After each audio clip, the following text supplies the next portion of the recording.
प्रिय मित्रों, आज भी हम उस समाज में रह रहे हैं जहां पुरुषों को अभी भी प्रधान माना जाता है। जब लड़की का जन्म होता है तो अधिकांश घरों में मायूसी छा जाती है।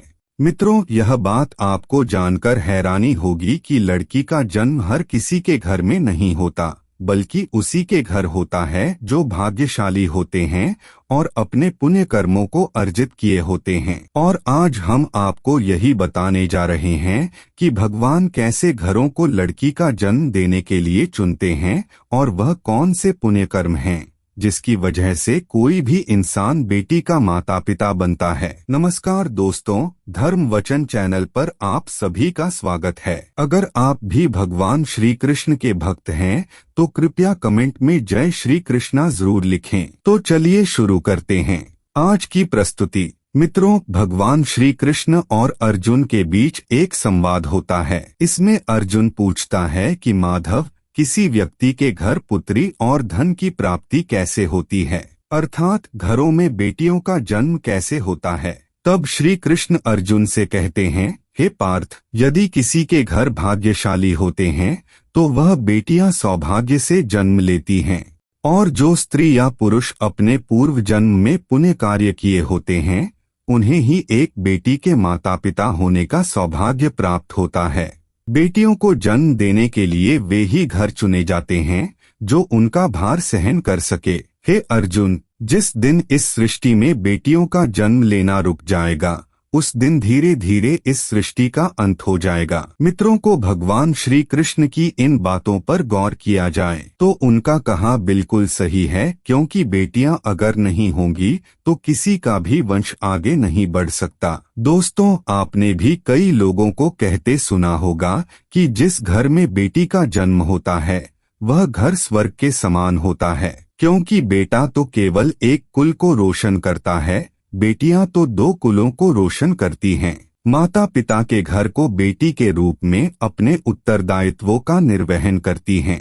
बेटियां ससुराल में प्रवेश करने के बाद मैं बहू के रूप में समस्त कर्तव्यों का पालन करती हूँ। आजकल दोस्तों से सुना जाता है कि बेटी या बहू के मरने पर उनका पिंडदान नहीं किया जाता है। यह बिल्कुल सही नहीं है। रामायण में बताया गया है कि श्री राम के पिता राजा दशरथ की मृत्यु हो गई थी और उनकी बहू माता सीता ने ही उनका पिंडदान किया था। इससे उन्हें जन्म मरण के चक्र से मुक्ति मिल गई थी। हिंदू धर्म शास्त्रों में भी इस बारे में बताया गया है। यह बात है कि बेटियां भी अपने पिता के नाम का पिंडदान कर सकती हैं। वहीं अगर ससुराल पक्ष में कोई पुरुष नहीं है तो इस स्थिति में बहू भी पिंडदान कर सकती है। इसलिए मित्रों, वह लोग बहुत किस्मत वाले होते हैं जिनके घर में बेटी जन्म लेती हैं। वही वह पर बल किस्मत के होते हैं जिनके घर एक से ज्यादा बेटियां होती हैं। शायद यही कारण है कि बेटियों को लक्ष्मी कहा गया है। प्रिय मित्रों, बहुत से लोगों की सोच यही होती है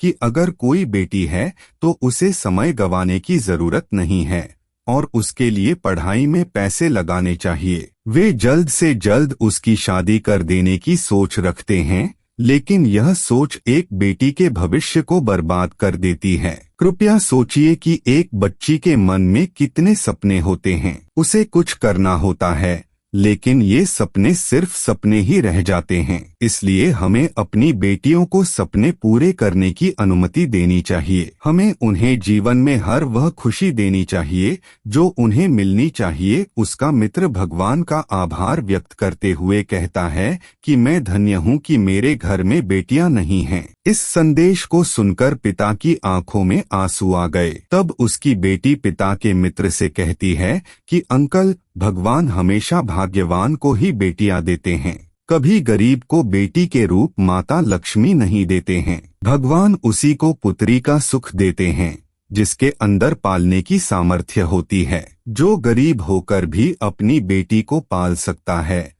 एक बार स्वामी विवेकानंद वैष्णो देवी की सीढ़ियां चढ़ रहे थे। बगल से किसान अपनी बेटी को कंधे पर बिठाई चढ़ाई चढ़ रहा था। तभी स्वामी विवेकानंद ने कहा कि बाबा, आपकी बेटी का बोझा आपको लग रहा होगा, इसको मैं उठा लेता हूँ और माता वैष्णो के दरबार तक ले चलता हूँ। सबके सामने स्वामी विवेकानंद से कहा कि बेटी कभी भी बाप के कंधे पर बोझ नहीं होती।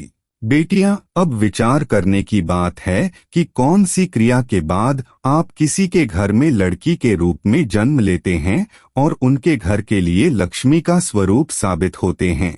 गरुड़ पुराण में बताया गया है कि जब आत्मा को नया जन्म मिलता है तो वह शरीर के अनुसार व्यवहार में चलकर अपने कर्म करती है। शरीर के माध्यम से ही एक आत्मा अपने जन्म के उद्देश्य को सार्थक बना सकती है और निरर्थक भी। यदि कोई पुरुष महिलाओं के आचरण करता है तो वह महिलाओं के व्यवहार को अपनाता है या वही काम करना चाहता है जो एक महिला होती है उसे करना चाहिए।